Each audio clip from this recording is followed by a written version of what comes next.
Hi, everyone, and welcome to Permission to Play. I am Julie Cotton from Next Level Improv.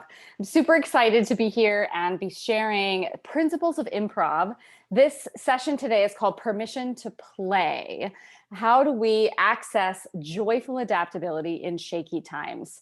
I'm sure you're not alone in noticing that our world in which we live right now is very, very turbulent. So today's session is designed to give your students, your administrators, your staff, humans everywhere, but specifically in our colleges and university settings, how are we able to take the principles of improv comedy, something that seems like an humanities or something that's seemingly unrelated, and apply it to our actual real life situations? How can we take these seemingly play principles and actually benefit from them and apply them in our real lives? So welcome, welcome, welcome. We're super excited to have you guys joining us on this webinar. All right, so if you want to join live, you can. The Zoom link information is in this event, and you do not have to be here to interact. Improv is a highly interactive, improvisational, made up, improvised. That's what we're doing. We're being spontaneous, kind of like life. So first and foremost, I want to start by acknowledging you and maybe bringing to your awareness something you might not have known, that you actually are already brilliant at this. You have been doing improv for your entire life. Congratulations. Celebrate. We have been making things up our entire lives. And we didn't have a script when we woke up today. So you actually already know how to do this. What this session is designed to do is to bring your awareness into how can you, how can we consciously choose to give ourselves permission to play, especially when things around us are not very playful. Things around us are scenarios, people in our lives. There are very serious things happening in the world around us. How can we continue to access joy? How can we continue to be adaptable, to roll with the punches, to go with the flow, all of those analogies, right? So let's get started with a practice at the very beginning. Anytime that I'm teaching improv, I run something that's called an improv dojo. And that usually involves someone bowing in like they would in a martial arts dojo, which I'm a second-degree black belt. I trained for 6 years in martial arts. And we would bow into the dojo and say, "Us," and we would enter onto the floor. And whatever was going on in the day before we got into this space, we left at the door. Now, that doesn't mean that we just pretend it's not happening. All of those life influences, who I am in the world, all the roles that I play. I'm a daughter, I'm a sister, I'm a lover, I'm a friend, I'm a business owner. Those all come with me and inform how I move on the dojo floor.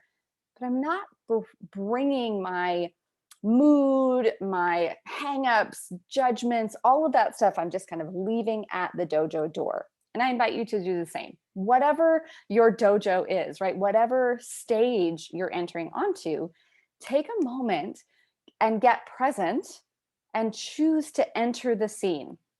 So I'm an actor. I'm going to use a lot of acting analogies, and I'll probably tie them in and out of other types of known events for people who might not be actors. But the acting world and those analogies really resonate for me, and I'm hoping that you'll be able to use them and that they'll resonate for you. So let's get present. This very first exercise is one of my all-time favorites. It's practicing presence. It's tuning into the noticer in each and every one of us. All right, so take a moment right now, wherever you are, whenever you're watching this, as goofy as it may seem, and it doesn't have to be long. Normally when I do this with professional acting teams or even professional, CEOs and their management teams, we still take the time to do this. It could be 5 minutes, it could be 1 minute, it could be 10 minutes. It's designed to be 10 minutes because the more we give ourselves time on the treadmill, the more strength and endurance our muscles get. So even this practice in presence is a way of working out the muscle of presence. So do it however it suits you. If you're driving a vehicle, please don't close your eyes. However, if you're able to close your eyes, I invite you to do so. There's so much information that comes into our eyes that to just give our minds a rest by not having to take in and make meaning out of visual data is super supportive.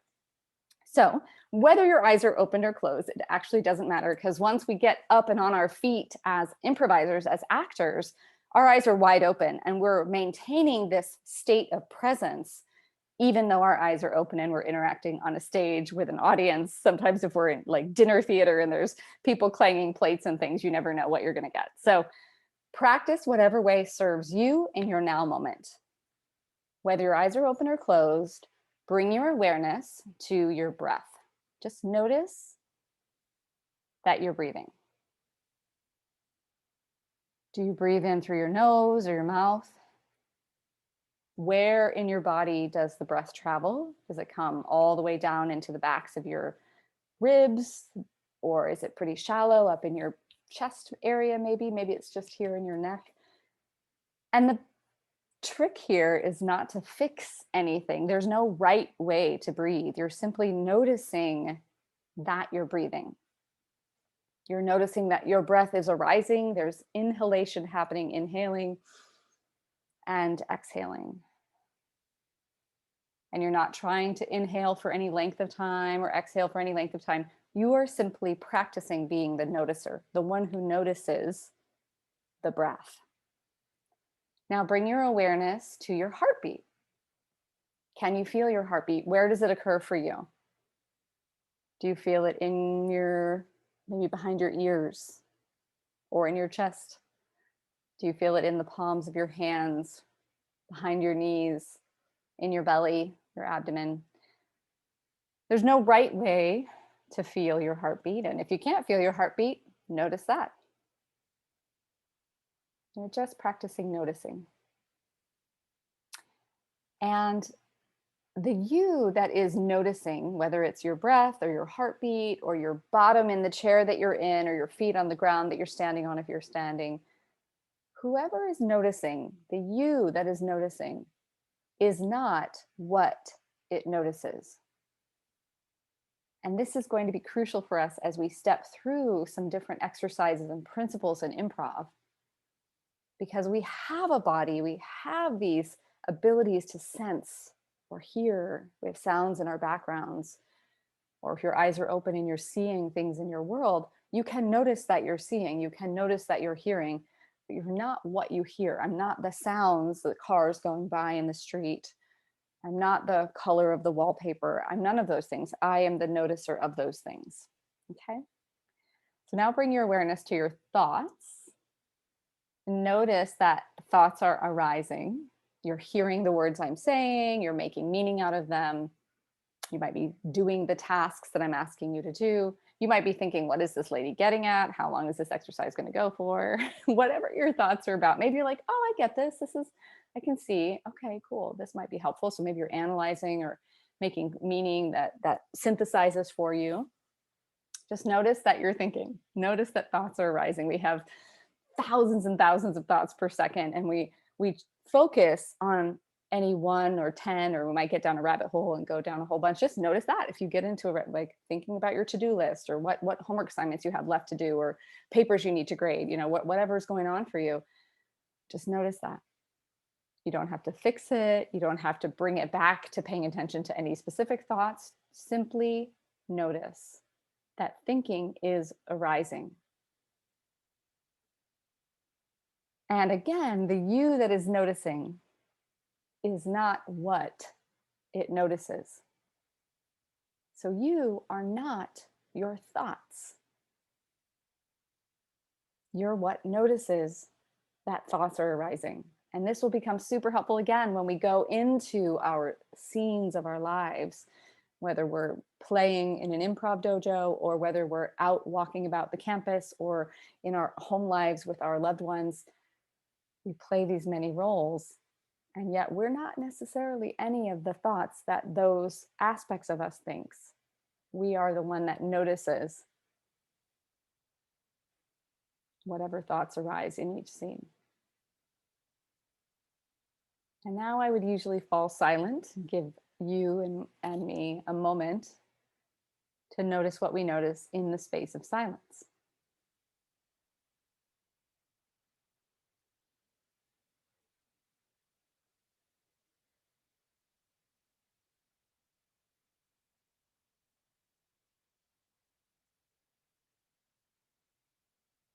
And that was just a few seconds, but notice, were you checking your phone? Were you caught up in a series of thoughts about something else? Just notice, nothing, not with judgment. This is going to be a practice in presence, not a practice in judging whether we're doing something right or wrong. We're simply noticing. And go ahead and wiggle your fingers and toes. And if you're closed your eyes, open them and welcome yourself back into the space. I invite you to take a moment and debrief. What happened for you? What occurred for you? Was that easy or challenging? What was easy or challenging about it? What did you notice? All of these things are simply us practicing going to the gym with our presence, going to the gym with our minds, with our imagination, with our capacity and our ability to be still, to be present, and to notice.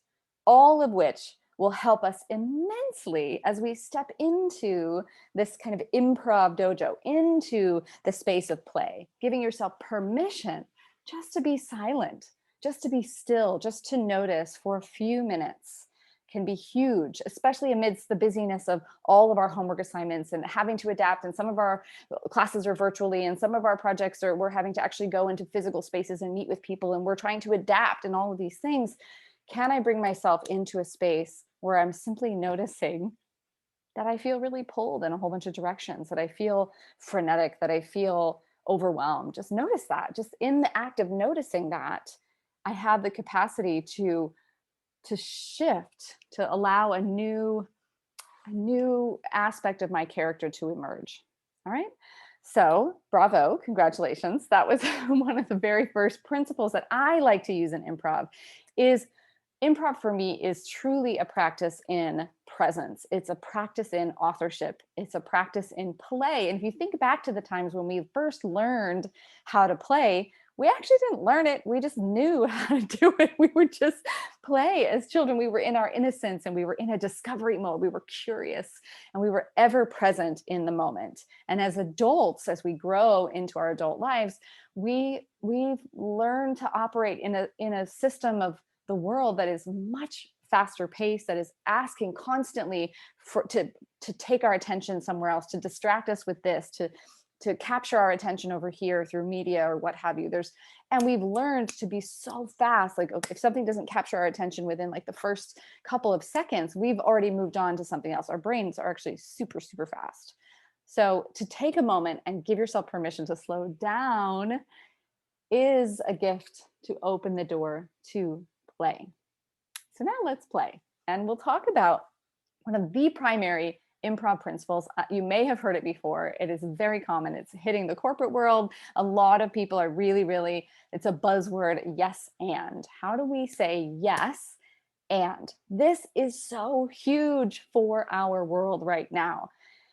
Can I say yes to what is? I mean, we are in a world right now where we are virtually online with all of our classes, with all of our projects, with all of our trainings, with so many things have moved up. Most of us are working from home now virtually. So because we said yes to having a worldwide pandemic happen. We said, yes, we're going to make a choice to keep everybody safe. And this is how we're going to do it. We could have been a big no, we say no to COVID, and people could run out in the world and possibly get sick or what have you. Things were happening, and all kinds of things happened worldwide. People that were a very easy yes, some people that had a resistant yes, some people that had to come along and didn't really want to. I mean, it's a lot. We are in a space and a time in our world, and it's very different from anything we've known before. And so in the energy of the yes, I am saying, I accept what is right now. I accept this. And so the and is where your genius, your artistry, your poetry, the brilliance that you are uniquely is allowed to play the next move in the scene. Right. So we say yes to what is. Now, in improv, this might show up as like if the audience gives me a suggestion and they're saying, I'm you know, I'm driving my car. Okay, great. I'm driving my car. I'm going to say yes to that. And I'm going to, you know, pantomime, because we don't use props in improv, pantomime my steering wheel. Actually, I drive down here at 4 and 8. I'm a little weird. But I'm going to I don't have a keyless entry. If I chose to have a keyless entry, I could, absolutely. But I'm going to yes and I would check my mirror. I might like whatever I would do in a car, you know, that's that. I'm going to yes and that. And I'm going to bring my own ideas of what the and is. Okay. So for us in our collegiate life, in our, whether we're professors or admins or activities organizers, how can we say yes? Yes. Yes is an expansive energy. No shuts us down. Resistance shuts us down. So even just feel in yourself something that you, let's think of something that you don't actually really want to do. Maybe you have something in your life that you're kind of procrastinating, you're pushing off until later. What is that thing for you? And you're basically kind of saying no to that. I don't really want to do that. And so you're kind of avoiding, and in that avoidance is a form of no to that thing. Well, what if, as we say no to that thing, maybe it's a paper. I used to do this a lot when I was in college. I would just wait till like a day or two before my 10-page paper was due. And then I would sit down and do all the research and pull all-nighters for 2 or 3 days in a row, and I would knock out my paper. Whereas if I had so I was in this resistance. No, I don't want to write that paper. No, no, no, no, no. Procrastinate, put it off. I'm resisting.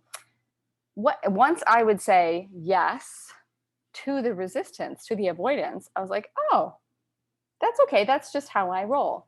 I'm the kind of person, I like the challenge, and that's okay. That's how I am. That's the character I'm playing right now, is someone who resists and put things off to the last minute. Cool. Now that I've said yes to that aspect of myself, I now free up the energy that I was using to push against this thing, and I can use it to complete the paper, complete the assignment, whatever you have. So saying yes.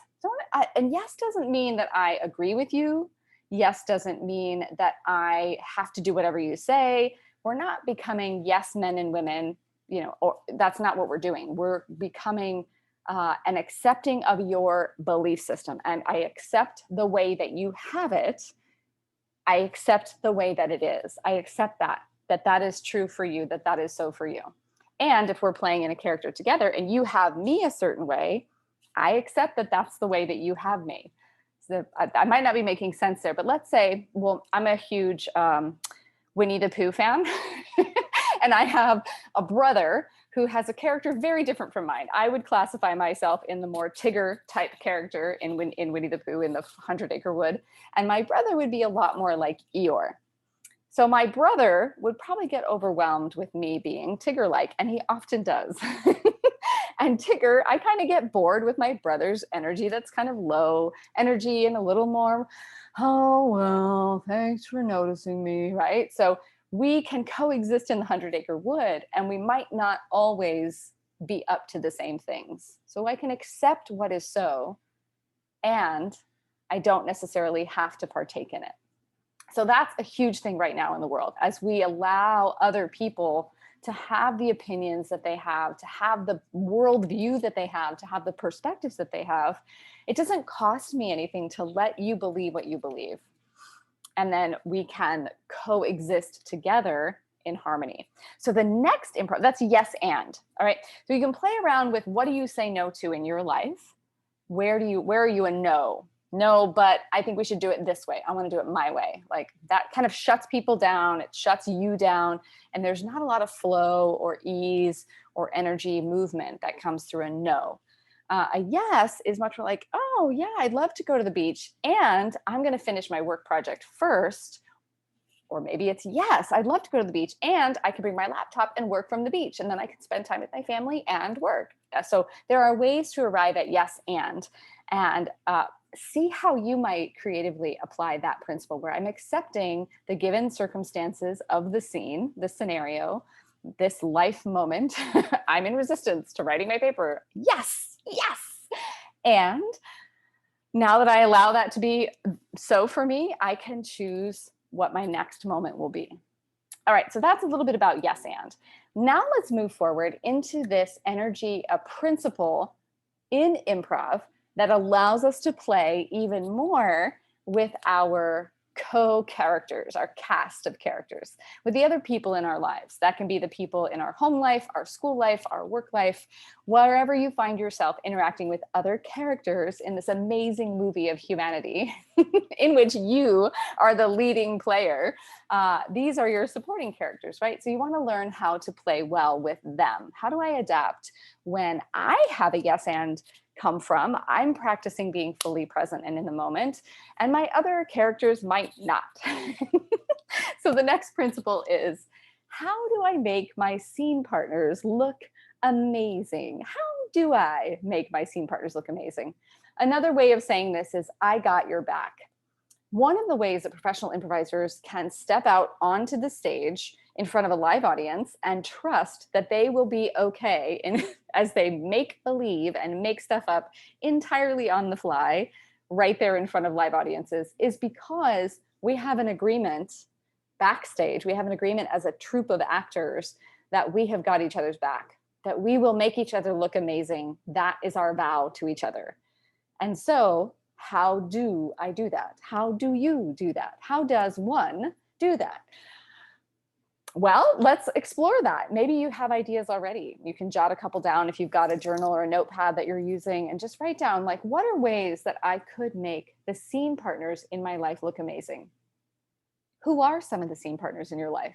You have parents, maybe siblings. You might be married. You might be dating someone. You might have children. If you're someone that's going back to school and you're a little bit older, or if you're an admin and you've got a family at home that you're providing for or with. So who are those co-workers, right? You have co-students that are taking classes with you. Lots of different roles that we play. You know, I might walk into a grocery store, and someone that is my scene partner when I'm in a grocery store is the grocery clerk. That's my scene partner for that moment.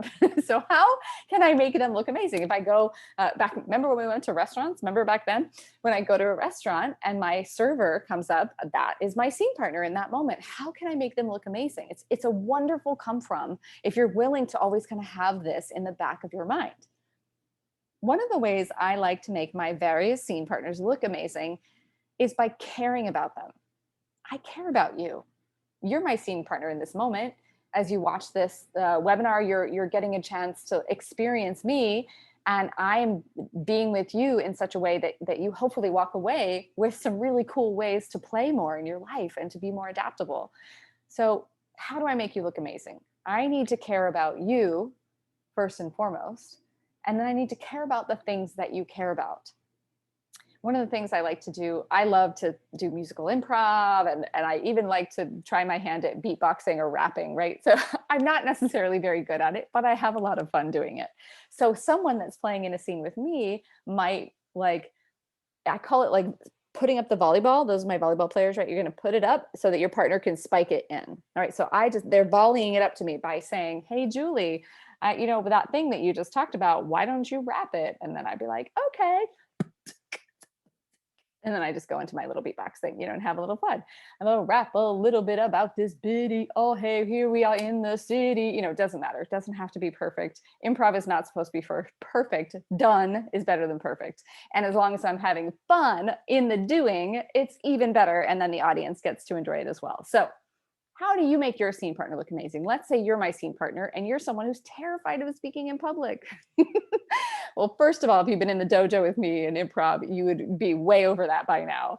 And let's say you were still a little bit shy. Perhaps I would set you up in a scene with me into a role where you did not have to speak that much. Maybe I would tell you that you're a mute, or I would tell you that you're some kind of animal that maybe doesn't have a reason to speak, you know. So I would help you be in the scene. Maybe you're scenery, maybe you're a tree or something, you know, or a flower. I would somehow give you the right to speak or not speak if you wanted to, so that you still look amazing. So yeah, if I know that I have those improvisers or those players in the scene that like to be in the front of the audience, they're front and center, they've got the microphone, they love to be heard and seen. Awesome. A lot of people like that these days. All these social media influencers, everybody's blowing up on all the things, whether it's TikTok or Clubhouse, whatever you got, right? Like, there are lots of ways to be seen and heard. Awesome. And if you're someone who would prefer to, like, lay down the software behind those companies and not talk to anybody, that's awesome. If I know that about you, I can help you to do the scene the way you like to do the scene. So that is a come from in life that has served me time and time again. And I invite you, this is where our practice in presence can come in handy as we play through life. If I know more about what you like and what you don't like, it helps me to make you look amazing. It helps me to get your back more. So being curious, being interested and caring about the people in your various scenes of your life can be a huge, huge value for both of you, and see that it's a lot more fun to play as you go. So we've already gone through practicing presence, being the noticer. We've touched on yes anding. How can I say yes in my life? Where maybe am I saying no? And what are ways that I can and add on the unique gifts that I bring to the table, my unique perspectives to the conversation. And then how can I make my scene partner look amazing, also known as I got your back. So we've covered a few principles already, and we're at the halfway point. So I would invite you maybe to take just a moment or two and write down an idea or two, some way that you might apply one of those first three principles before we move into our final few. And if you're watching this after the fact on Workplace, you can always just pause the video and jot down a couple of ideas. If we were here playing in person, I would have you do an exercise. And since we're not, you'll have to wait till you see me again. All right, so hopefully you've paused the video, jot down a couple of ideas on how you might apply some of those beginning principles into your everyday scenes of your life. And now let's move into the next one that I love, which is celebrating failure. Lots of people never even try because they're afraid of failing. In improv, we say, there is no such thing as failure. There are only variations. It's kind of like if you're driving somewhere. I drive across the country a lot. I travel all over the United States to perform and to teach and to train. And I oftentimes will get off of whatever map journey I'm on if I've got like a GPS going, and I'll hear recalculating. My GPS has a little bit of attitude. She's very funny. But that's just it. We've gotten off the beaten path, but we can't, it's not like from that point we can't go where we're going. We are just taking the scenic route. The same thing happens in an improv scene. We might be going, and we do something that shuts down. We say no to our partner somehow. Somebody calls me dad, and I'm like, I'm not your dad, I'm a chick, right? Like, then, I've just said no to them, and we can still save that. That's not a failure. It's just a variation on the scene versus one that I would have said yes to being their father. Okay. So we can always save it. We can always start from where we are and play that variance, play that variation. Okay. So we can always get there, no matter where we are. We can always get to the final destination. There are no failures. There are only variations. So what we're going to do is practice celebrating your failure. So let's say if you were going to think about something in your life, an area in your life that you just are terrified to fail in. Maybe it's public speaking, right? We're public speaking right now. I'm public speaking, you're listening. But when we were playing together, should we play together? All of us would have a chance to speak and play in public in front of each other, possibly even in front of an audience, if that's something you were brave for. So if I could get that wrong, how would I get that wrong? Maybe write down, what am I afraid of? Am I afraid of looking foolish? Am I afraid of saying the wrong thing? Am I afraid of freezing and not saying anything at all? What is it specifically? You're afraid of being laughed at. You're afraid of being thought of as stupid. What are the things that you are most fearful about in whatever the area that you are most afraid of failing in? Maybe if I fail this class, I won't get accepted into med school or whatever. And that means that I'll let my parents down. What is the thing that you're afraid of failing at? And maybe just take a second and jot that down. And then, so once you've jotted that down, maybe there's a few things and you needed to pause this and write them all out. Please take advantage of the opportunity to interact and actually do the things. So let's say it was public speaking. I mean, that's what we're here for, is improv. So I'm going to, and play, right? So let's say I wanted to learn to do improv, and I'm afraid that I'm not going to know what to say. I'm going to feel foolish not knowing what to say. So this is a game I love to play. It's basically just a free association game. I will have you, since you're not live with me here, I would normally just do this out loud. I would number us all off and we would just bounce the energy around the room, virtual room, or physical room once we get physical again in person. Go ahead and jot down a word. I'll give you a word of suggestion. We'll go with game. How does game hit you? Okay, so in game, if I were going to put game in the center of my notepad here, I've just got a little notepad and I've got game written in the center of it. Okay. Now from that, you're just going to put like spokes of a wheel. Let's say that's the center of a bicycle wheel. It's very, it's elliptical. It's not really round. So what does game make me think of? What are the words or songs or lyrics or movements or emotions that game makes you think of? Like, just off the top of your head, give yourself like, I don't know, 2 seconds to just jot down, what does game make me think of? Okay, makes me think of this, makes me think of that, makes me think of, oh, that's fun. That came to mind. So I'm going to write that down. Okay, so you're writing your things down. You're writing, what does game make you think of? Oh, the games. And then, okay, fantastic. You're not going to be able to read my chicken scratch because I was going really fast. All right, so here's an example of what I did. I wrote basketball, b-ball, fun, parcheesi. Again, you can't read my handwriting. Oh, the games. There's a song, oh, the games that people play every night and every day. All right, something like that. And then Hunger Games. That made me think of the Hunger Games. Fantastic. I just came up with 5 things that I can use in a scene as inspiration for a scene. I could use them to, if I want to play basketball, I'm doing a scene about basketball. What is that? What do I make that mean? Am I good at basketball? Am I bad at basketball? I could just start dribbling a basketball and more ideas would come into my head of what to play in a scene. Fun. Oh my gosh, someone who is always having fun. That makes me think of a character like this. And I'm just like, oh my gosh, she's not too far off from my normal character, but she's a little more a little more fun, a little more high energy. Hunger Games makes me think of catnip. Right? And bow and arrow, maybe I'll just pull that in there. Parcheesi, that makes me think of like back when I used to babysit. You're like, you're doing so good at that Parcheesi game. Look at you. That's fantastic. I think you're going to beat me. I mean, clearly for an 8-year-old, you're way smarter than this 30-year-old. You are totally going to beat me.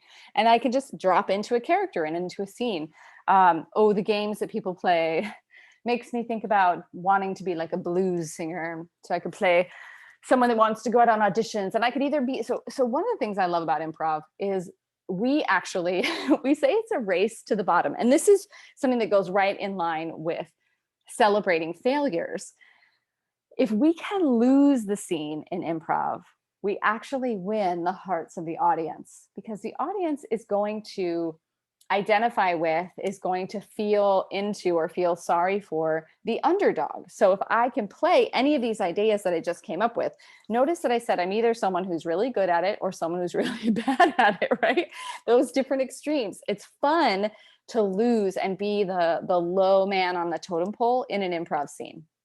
It's kind of like humble thyself, right? Like if I can humble myself, then I'm more likely for the audience to be rooting for me to win. I give my character a trajectory, space to go. So coming into a scene, willing to lose the scene, willing to get egg on my face, to be thought of as silly, what have you.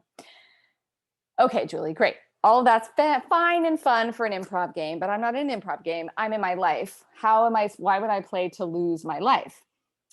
Not exactly lose your life, but if you can come into a situation coming from a space of this, how can I make my scene partner look amazing? And how can I assume the lower role? Now, in a lower role, it's not lower like someone that is going to be turned into a doormat or that people can just walk all over. It's coming in curious, coming in like a white belt, right? Going back to this dojo analogy, coming in like a white belt with a beginner's mind. Because I know a lot of things about a lot of things, but when I come in and I enter curious and I enter willing not to know, I have an infinite more capability to begin to know things. If okay, what if I use a sponge analogy? All right, so like a sponge, if you fill it with water, it can't expand anymore. But when you wring it out, right, like it's empty. So coming in empty. For those of you who might be karaoke fans, I know I am. Karaoke means open orchestra. Just like karate, that same karate is open hand, right? So open, coming in open. It's not like I'm low, I'm just open. So the more we can be open, there's nothing to lose, if that makes sense. If I come in high status, I'm the smartest person in the room, I'm the know-it-all, I know all of the things. If I come in full as that sponge, I can only lose. I can't go any higher, right? Like the sponge has to get wrung out in order to be useful again, in order to be a part of the flow of the life of a sponge. This is a very interesting analogy. I wasn't expecting to make it. But if I not that we can't come in high status, there's a time and a place. If I'm in a scene and I'm trying to lose the scene and my other partner's trying to lose the scene too. I mean, that could be a funny scene to watch. Oh, no, you please, you sit down. No, you sit down. I couldn't possibly, you're so, I mean, that could be really funny. Anyway, but look for opportunities to stay open, to stay with this beginner's mind, with this white belt mind. And as you do that, there's nothing that you fail at, because everything is a new experience. It's like even something I've done a million times before. I am a martial artist, and every time I'm here, I'm like, oh, I could put my fingers even more. I could come in and get my shoulders up more and protect my face, and I could throw my jab and my cross and my hook. I'm going to throw my jab and cross and hook thousands of times. I'm going to do it thousands of times, and the times that I can do it, not just on automatic, not just like phoning it in, not really paying attention, but truly present to like, okay, am I coming from my hips? Am I driving through my foot? Like, am I using my entire torque of my body? Like every moment is a new moment. You can't fail at that. You can't fail, because it's just the next experience. It's the next moment of the scene in the movie of your life. There's no failure there. It's just a variation. So learning to celebrate, yeah, I totally did that. It felt awkward. I had a dry mouth. My face was bright red. I embarrassed myself, and I'm glad I did it. Now I have more confidence to go and do the thing again. The more we do it, the more we gain that feeling of, oh, I did that once. I could totally do that again. I didn't die. I'm good. I'm good. I could totally do it again. And that's really where resilience and adaptability come. It's just the willingness. Think about when we were kids and we were willing to play anything.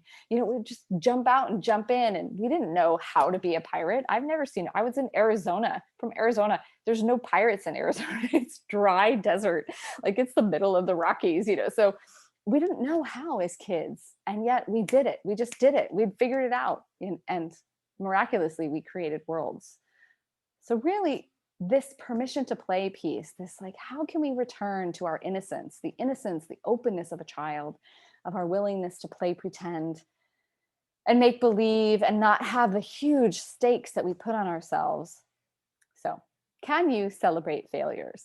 I'm going to invite you to go for big things this week or this month, or whenever you're seeing this webinar. Go for something big. Go for something that you're like, man, I really wanted to. What was the thing you wrote down about what that you were afraid to fail for? What's one thing, one action, one like jab or one wringing of the sponge that you can do in the next 24 hours towards realizing that thing, towards having that thing be a scene in your life? What could you do today?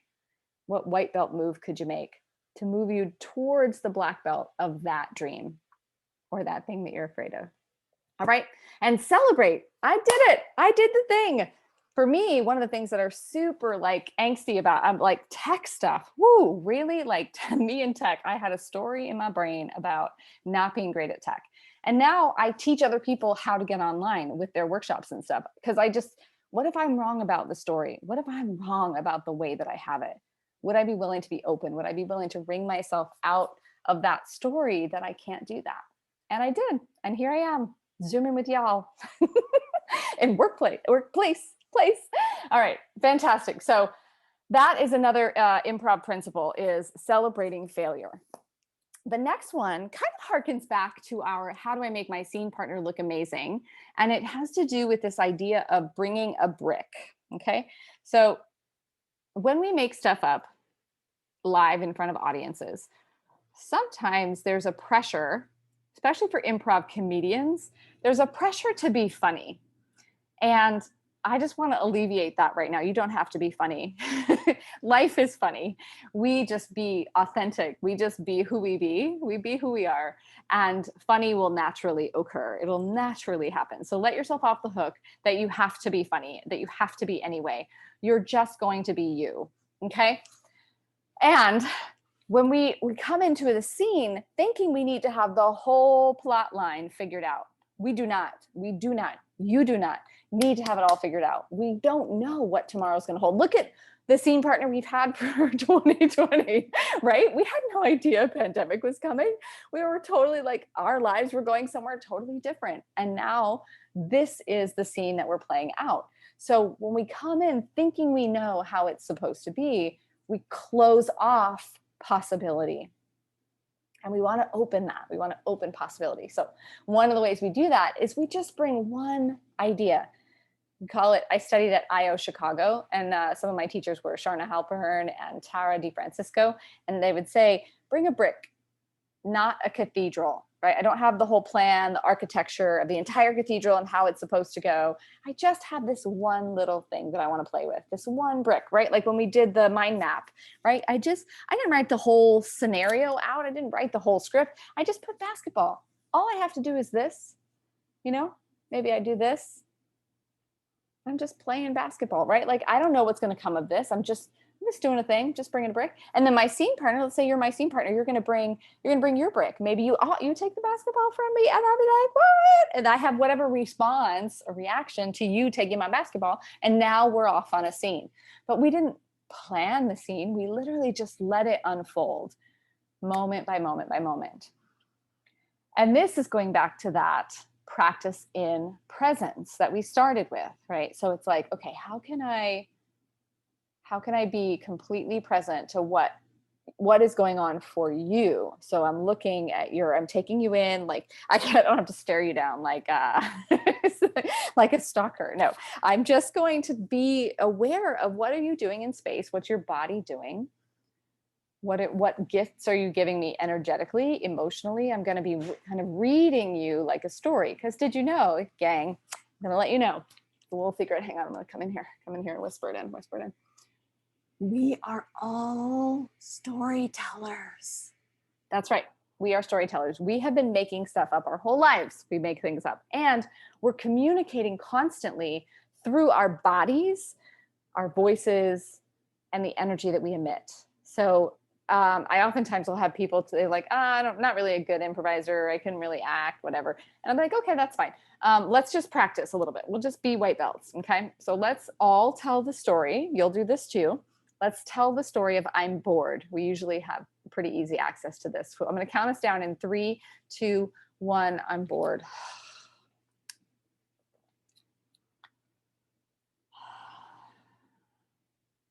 Awesome. Let that go. Give yourselves a hand. Woohoo! You totally rocked. I'm bored story, right?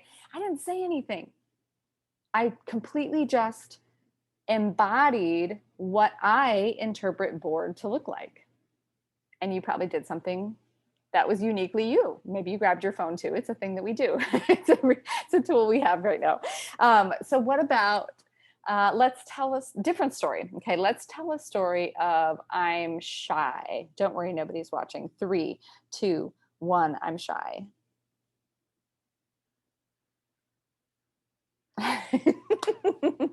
All right, good. Give yourselves a hand. Woo, that was awesome. All right. So yeah, we know how this looks. We know how it feels when we walk into a room and we can scan the room and like look and see, okay, who's here? We can even, and this is so true now that many of us are on virtual platforms and we have multiple little pics, our little kind of Brady Bunch squares going. For those of you who might be too young to remember the Brady Bunch, you won't get that reference, but that's all right. We have these little squares of people on the screen with us. Well, if we scan their energy, we, as the audience, make up stories about them, don't we? I do. I mean, I do it all the time. I'm sure you do it about me too. You probably heard made up lots of stories about me, and they might be 90% right. You might be right. So we're constantly not only telling stories, we're also telling ourselves stories about other people based on what we take in through our data. We're thinking those thoughts. Remember those thoughts that are coming in like thousands per second? We're constantly making decisions, judgments, assessments. That's happening constantly. You can't stop it. It is happening. The freedom comes in the letting ourselves be the noticer of all of that stuff arising, all of the stories that are being told, all of our interpretations of people's stories that we're seeing them tell non-verbally. We can just step aside and be like, oh, look, I just made up a whole bunch of stuff about that person and I haven't actually heard them speak yet. I don't know anything about them, but I made up a whole bunch of stuff in my head about them. And that can be really valuable, but that's that cathedral, right? So coming back to the brick, it's like, oh, I wonder what's up with that person. I can see myself kind of making these assessments or judgments, and I wonder what's really so for them. I wonder what their life is like. I wonder what would have somebody act that way, look that way, respond that way, interact that way. Like, I wonder what's up for them, such that that is how they're showing up in the world. And when we can come at this with curiosity, and we're just bringing our brick, you know, when I love going to places and interacting with complete strangers. Everybody is my friend or somebody I haven't met yet. Like I don't have people that I don't like. I just don't. And I will come up to somebody wherever we are, we're waiting online in the grocery store or whatever, and be like, hey, how's it going today? You know, and that's me. Be like, oh, hey, or I'll find something to compliment about them. I love your hair. Your hair looks so great. Oh my gosh, those shoes are the coolest shoes ever. I need to get a pair, right? Like I just find a way to engage people, because life is so much more fun when we're playing together. And gosh, we could all use some connection now. You know, I know many of us we're in various states of stress as it pertains to the world that we're in and how we are responding to that. So today, my intention is that you leave here with a couple of tools in your back pockets and something you can just pull on just in a moment and say, hey, you know what? I'm not really loving the story that my body is telling me right now. Maybe I'm a little sad. Maybe I'm a little frustrated. Maybe I'm overwhelmed. Could I make another choice? Could I make another choice? And then let's practice. Let's practice making a new choice. So in your notebook, go ahead and just jot down a whole bunch of different emotions or moods. All right, let's say I'm going to put like angry, I'm going to put sad, I'm going to put excited, I'm going to put scared, I'm going to put let's see, what's another one? We already did that one, but yeah, so just write down a whole bunch of emotions. Okay, so now you're in the privacy of your own home. You can do this with a group if you want. You're going to just run yourself through all of those emotions one at a time though. Okay. And actually, wait, so you guys see in the background, my game, I made improv against normality. Why be normal when you can connect, play, laugh, and repeat? All right. So I have the game here. It's a comedy card game, and it simulates suggestions that we might get from an audience. All right. And let's see if I'm going to pull a dun, dun, dun, dun, dun, dun, dun. Ooh, that's fun. Okay, here we go. We are at oh, hey, I saw another one. Good. All right, we're at a job interview. All right, so we are all at a job interview. That is our scenario. And you're just going to start with one of your emotions. Okay, so you're going to a job interview, or you are the job interviewer. I'm not going to tell you what is so for you, but you're going to start with the first emotion. So you're going to start the scene in that emotion. Oh man, there's been 6 other people in front of me, and I'm just sitting here waiting. He said, my appointment was for 3:30, not 6. I've been waiting here for hours. Ah, man. And then I'm going to stop, freeze, new choice. Now, when I'm in a state of anger, my body takes on certain characteristics. It takes the story of angry, shows up in my body in a specific way. It shows up in how I breathe. It shows up in my facial expressions. It shows up in the tension, the contraction that's actually happening in my physical body. So I'm going to call freeze. And then I'm going to new choice, give myself a new emotion. All right. So now like, I wanted this job so badly and he hasn't even called me in yet. And how am I going to pay for groceries this week? I don't even know, this was my last chance, and freeze. So now I've shifted into sad, right? So all different emotion, different breathing pattern, different like, and I'm going down in my energy, right? Like, so my body literally takes on a completely different shape, telling a different story. All right. New choice. Oh my gosh, so you know, it's going to be so great because if I don't get this job, I can go after the job I really want. Oh my gosh, there's a reason for everything. And I'm super, super excited. I hope he doesn't call me at all. Actually, I hope I just like close the place down and then I'll have it to myself. Oh, I can actually hop online right now. Freeze. Okay. Now I'm excited, right? So it changes. I still have like this, I had a little bit of up energy instead of the down from sadness, right? So I've shifted how I'm using my body to tell stories. And then I got like, oh wait, though. Ooh, if I stay here until it closes, oh, I'll be leaving and it's dark. Oh, I don't know if I want to leave when it's dark. Oh my gosh, that'll be, what happens if I go to a car by myself and somebody's actually waiting by my car? Ooh, freeze. And then I'm scared now. So I have a different, it's still the same scenario. I'm still like kind of telling the same story, but I've shifted through all these different emotional states. This could be our lives, you guys. Like, what would happen if in the middle of our scene, right? Just imagine that you have this like director over your shoulder and they're like, freeze. So you're in the midst of a scene, you're super angsty or you're frustrated or I don't know if you're driving in traffic. And for those of you who might drive, something's happening, you're panicked about getting a paper in on time, whatever. And if you could practice going back to the first exercise, which was awareness, presence, notice, oh my gosh, my body's really tense right now. Oh, my face is doing this thing. I'm hot. I'm really angry. Is that how I want the story to go? Right. This is where having the adaptability, joyfully choosing the scenes that we play on purpose with intent, giving ourselves permission to play it a different way. Oh, I could be really angry about that. Is that how I want it to be? Yeah, I really want to be angry. Great. Let's roll scene again. Let's keep the anger going. Or you could be like, freeze. Is this what I really want? I could make another choice right now. And I choose to be curious. Maybe I don't have excited. Maybe I can't jump all the way to excited from angry, but I might be able to be curious about it. I wonder what this is for, or I wonder what had that person say the thing they said in the way that they said it at the time they said it. Like, I just wonder. So being that chooser, that director, right? This kind of like noticer, being the one that can stop and look and choose again. And if you want to stay angry, go ahead. Yes, and that energy. You're like, I want to be angry. Great. Know that you're choosing it. You are choosing that. Every moment. We cannot change our given set of circumstances. The card said what the card said. What I can change is how I choose to interpret it. I think there's a quote, I'm going to butcher it, but it says something to the effect that if you want the world to change the way you see the world.